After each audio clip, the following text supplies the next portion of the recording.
ferait plus l'unanimité au sein du Real Madrid. Et ça, c'est évidemment un coup de tonnerre. Il ne serait pas retenu par le club champion d'Europe en titre l'été prochain. Alors, est-ce que c'est plus inquiétant pour lui ou pour l'équipe de France? On rappelle évidemment que c'est le vice-capitaine et milieu de terrain de l'équipe de France. Habillage à la française, Sébastien. Oui, pardonnez-moi, donc la question... Est-ce plus inquiétant pour lui, donc pour Aurélien, ou pour les Bleus? Moi je pense qu'on s'emballe vite au Real, donc je pense qu'il sera encore au Real la saison prochaine, mais sinon ce sera inquiétant pour lui. Plutôt pour lui. Nabil? Honnêtement, j'y crois pas déjà, mais après, ce serait inquiétant plus pour les Bleus que pour lui, quoi. Pour les Bleus, merci. Eric? Il n'y a rien d'inquiétant. Tu as le droit de changer de club. Il n'y a pas que Madrid dans la vie pour jouer au plus haut niveau. aussi. Oui. Au Barça, il n'y a pas cette place. Mais non, J'y vois rien. Il est arrivé qu'en 2022. C'est rare de rester si peu, si on est désiré, vous De voyez. toute façon, il a un contrat, si j'ai lu l'équipe, 2028. Il n'est pas encore dehors. Tout le monde vous... Bon alors, oui ou non, là? Je ne sais pas, moi, je vous entends. Je te dis, Bon, vous n'avez pas d'avis. Je ne connais pas. Ah ben c'est embêtant. il y a une équipe de France. Alors, c'est un petit joueur au milieu de terrain, sympa, vraiment. Mais c'est pas... Donc, Aurélien ou les Bleus? Joueur, mais il n'est pas... Mais Aurélien ou les Bleus? Allez, carton rouge, allez, terminado. J'en peux plus. Stop, Benjamin. Je suis vraiment d'accord avec Sébastien. Il s'appelle Monsieur Je suis Tarago, vraiment pour d'accord toi. avec Sébastien, mais je suis d'accord avec lui. C'est plutôt pour Tchouaméni. Président? Je pense que c'est voilà, un peu n'importe quoi, mais ça serait embêtant pour lui, oui. Mais il est arrivé donc en 2022, on le rappelle. C'était un montant important que l'AS Monaco a déboursé. On ne peut pas dire qu'il vive sa meilleure vie actuellement avec le Real Madrid. Il a été au milieu de terrain, il est parfois mis en défense. Et finalement, certains disent qu'il est peut-être meilleur en défense centrale. C'est exactement les raisons qui font que je pense que c'est n'importe quoi et que le Real n'a pas du tout envie de s'en séparer. Parce que le Real est très content d'avoir un joueur qui peut jouer aussi bien en défense centrale qu'au milieu. Effectivement, c'est pas sa meilleure période, mais parce qu'il a toujours sa blessure au métatarse qui le fait souffrir et qui traîne un peu, et il en souffre encore un peu. Mais moi, je me suis un peu renseigné dans la journée. Non, le Real, a priori, ils sont quand même plutôt contents de lui. Je suis pas sûr que ce soit le milieu de terrain français le plus menacé au Real. Voilà. Vous pensez à Camavinga? Je sais pas. Il n'y en a que deux là, de milieu de terrain français, j'ai l'impression. Voilà. J'ai pas fait une grande enquête, mais a priori, il n'y a que Camavinga et Tchouaméni en français au milieu. Camavinga, il a aussi des panniers arrière. Même en équipe de France aussi. Vous êtes en prison, on me rappelle dans l'oreillette, pardon. Sébastien? Moi j'en profite pour dire que je préfère beaucoup bien Camavinga, mais ça c'est autre chose, c'est pas moi qui décide au Real, donc on s'en fiche. Oui, et Tchouaméni sinon? C'est pas la même rigueur dans la défense. Non, mais c'est pas le même profil. Pour jouer en 6, tu ne peux pas jouer en 6 avec Camavinga. Mais je pense que Camavinga peut représenter un avenir radieux au Real Madrid, au très haut niveau. Mais bon, peu importe. Tchouaméni, moi je pense que s'il devait quitter le Real Madrid, encore une fois, moi je suis d'accord, il y a un contrat jusqu'en 2028, je vois pas le Real lâcher Tchouaméni tout de suite. Mais bon, je pense que ce sera compliqué pour lui de retrouver le même niveau, quoi. Il sera pas dans les top 4, le top 4 européen. En plus, sur le fond, le Real lâche très rarement un joueur qu'ils ont acheté jeune. Ils sont plutôt patients. Ils ont été patients. On l'a vu avec Benzema, on l'a vu avec Vinicius. Avec Vinicius. En général, ils sont vraiment patients avec leurs jeunes joueurs. Donc ça m'étonnerait. Je les vois vraiment pas lâcher, quoi. Mais Benjamin, c'est quand même très compliqué là pour Tchouaméni, parce qu'il est censé stabiliser le milieu de terrain. Forcément, on fait la comparaison avec Toni Kroos, c'est obligatoire. Il est parti à la retraite. Et effectivement, au niveau de la comparaison, c'est dur pour les Français, là, on est tous d'accord. Toni Kroos, Casemiro avant lui aussi, qui était pour moi l'un des meilleurs. Ah, mais Kroos à son et poste, Casemiro, hein. c'est pas Pour, pareil. non, mais pour stabiliser défensivement, je pense que Casemiro c'est quelque chose. Pour orienter, Toni Kroos c'est autre chose. Voilà. Donc je pense qu'effectivement pour ce que veut dire Karine, Casemiro c'était le meilleur exemple. Mais après, oui, il doit passer des étapes, s'affirmer dans le plus grand club du monde. Et effectivement, aujourd'hui, on a du mal à ressentir sa présence de façon constante dans les grands rendez-vous, comme c'était le cas là, il y a quelques jours lors du Classico. Ils ont perdu contre des matchs en Ligue des Champions dans sa présence. Mais c'est le cas aussi pour Camavinga. C'est effectivement des jeunes joueurs, on l'a dit. Ils ont le lourd.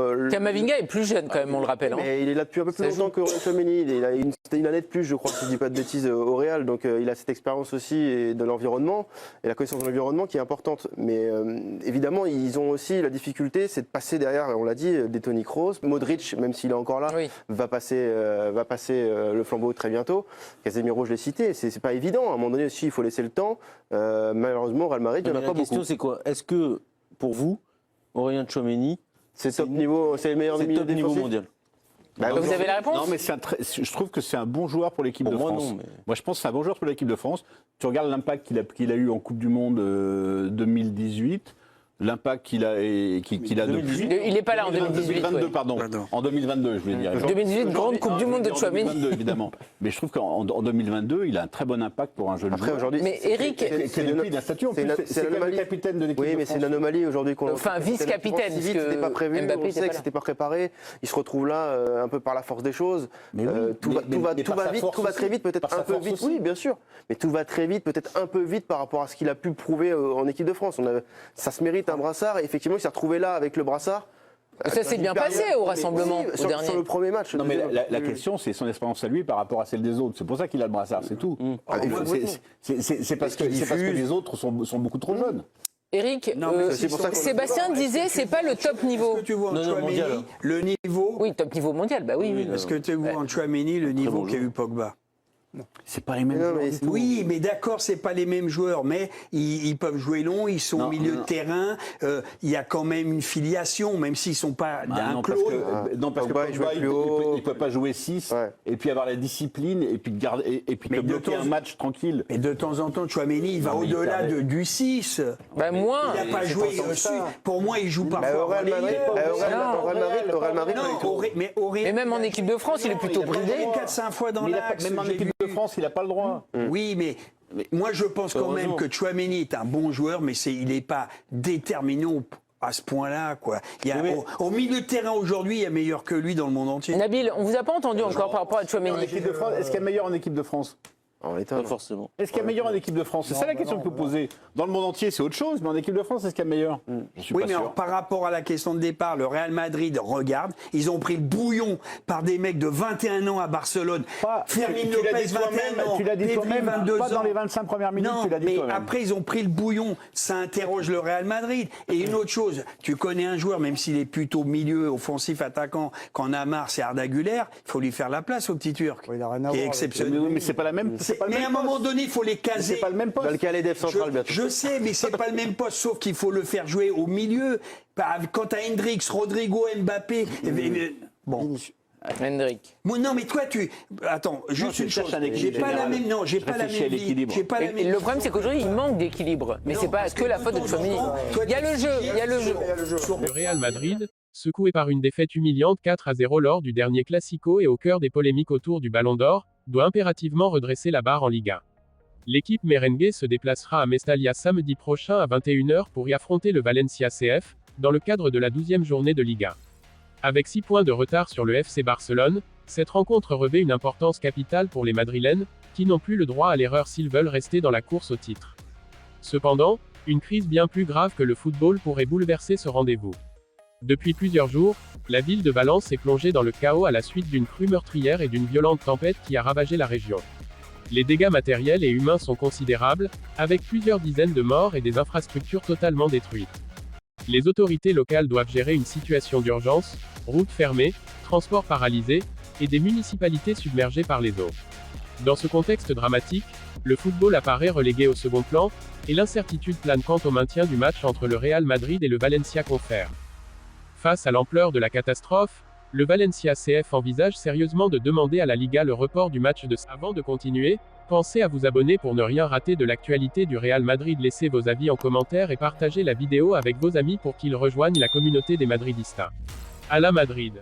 Samedi. D'ailleurs, le club a déjà obtenu le report des rencontres de Coupe du Roi prévues cette semaine, à l'instar du Levante UD, autre club de la ville. Toutefois, aucune demande officielle n'a encore été adressée concernant le match face au Real Madrid, les autorités attendant de finaliser une évaluation complète de la situation. Si le report était demandé, il est peu probable que le Real Madrid oppose une quelconque résistance, se montrant prêt à suivre toutes les décisions prises dans l'intérêt des populations locales. Le club merengue a exprimé son soutien dans un communiqué officiel publié ce matin, témoignant de sa solidarité avec les habitants de Valence et les familles des victimes. Le Real Madrid CF son président et son conseil d'administration souhaitent exprimer leurs condoléances aux familles et proches des personnes décédées en raison de la tempête qui a touché de nombreuses régions de notre pays, en particulier les provinces de Valence et d'Albacete. Le Real Madrid partage la douleur des populations affectées et leur témoigne son soutien et toute son affection. Dans un geste symbolique, les joueurs du Real Madrid ont également observé une minute de silence avant leur séance d'entraînement ce matin. Le club démontre ainsi qu'il est prêt à mettre de côté toute considération sportive pour s'associer au deuil national et manifester son empathie. Ce n'est pas la première fois que Valence se trouve dans une situation délicate.